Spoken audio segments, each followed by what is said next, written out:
궁금할수록 타협하지 않고 정하라고 하는 이유는 무슨 의미일까요? 그러게 말이야. 이게 정한다라고 하는 게 주역에 많이 나오는 얘기인데요. 고들정자입니다. 곧다, 뭐, 시죠.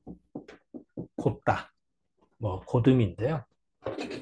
음, 이렇게 생각해요. 물론 이제 세상이 변하고 힘들 때 살아나는 것도 중요합니다. 맞아요. 시각의 차이인데, 예를 들어 이렇게 생각해요. 바람이 불을 때, 풀잎은요, 꺾어지지 않아요. 풀잎은 왔다 갔다 하니까. 음, 그런데 나무는 어떠죠? 바람 불으면 버티다가 부러집니다. 한편으로는 버티고 지조지키는 게 좋을 수도 있고요. 또 한편으로는 풀같이 바람에 따라 왔다 갔다 하는 게 더 좋을 수도 있습니다. 왔다 갔다, 좋은 말로 왔다 갔다 하죠. 나쁜 말은 변절입니다. 근데 그게 더 현실에 적응을 더 잘합니다. 음, 과연 어느 게 좋으냐라는 뭐 시각 차이도 있고 논란의 가치는 있습니다. 사람별로 다르게 평가할 수도 있습니다. 하지만 곤궁할 때는 어떻게 할 것이냐. 곤궁할 때. 일이 안 풀려. 그러면요. 대부분의 경우에요. 음, 변절을 해서 현실에 타협합니다.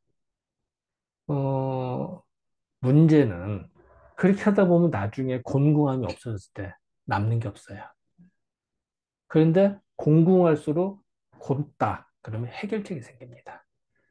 당장은 힘들죠. 힘들지만 원칙이 있어야 해결할 수 있는 방법이 생깁니다. 이렇게 하나 생각해 봅시다. 그 일제강점기 때 말기 얼마나 혹독했습니까? 창씨의 명예라 뭐해라 뭐 공출해서 진짜 백성들의 삶이 정말 궁핍했습니다. 그럴 때 만해 한용운 선생 같은 경우는 끝까지 지조를 지켰거든요. 음, 그 그러니까 얼마나 당시에는 힘들었겠어요. 하지만 지금도 만해 한용운을 그 대단한 분으로 여길 수 있는 것 중에 원동력이 지조를 지켰을 때 그렇습니다. 그리고 어려울수록 원칙을 지켜야 돼요. 예를 들어서 어렵다고 해서 그 남이 거 훔치거나 음, 이러면 안 되는 거예요. 지금 아주 잘못된 것이 나 가난을 훔쳤어 하면 오히려 뭐 도와주고 그거 좋은 게 아닌데 그런 게 원칙이 무너지면요. 음, 내가 힘드니까 남의 거를 쉽게 빼앗거나 훔치는 거를 당연시 여깁니다. 음, 그건 좋은 방법이 아닙니다. 아무리 내가 가난해도 힘들어도 남의 거를 훔치거나 빼앗는 행위는요. 그거는 좋지 않습니다. 그거를 오히려 도와준다, 불쌍하다, 음, 라고 하면요. 이 세상에 원칙이 다 무너집니다. 이게 원칙입니다.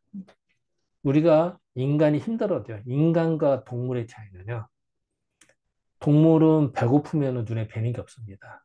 심지어 자기 주인도 물기도 하고, 빼앗겨. 부모 자식 소용없습니다. 동물은. 배고프면요. 걔도 무조건 음, 뺏어 먹습니다. 인간은 어때요? 인간은 배고파도요. 부모가 드실 때까지 기다리고요. 부모는 자식을, 부모는 굶을지언정 자식을 먹이려고 하는 게 부모입니다. 이게 인간입니다. 동물은 그게 안 돼요. 이런 원칙이 무너지면은 동물의 삶과 차이가 없어집니다.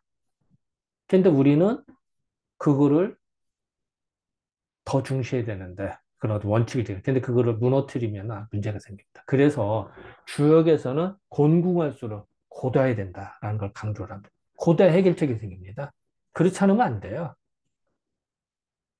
그래서 우리가 그 요렇게 하나 더 예를 들어 볼까요?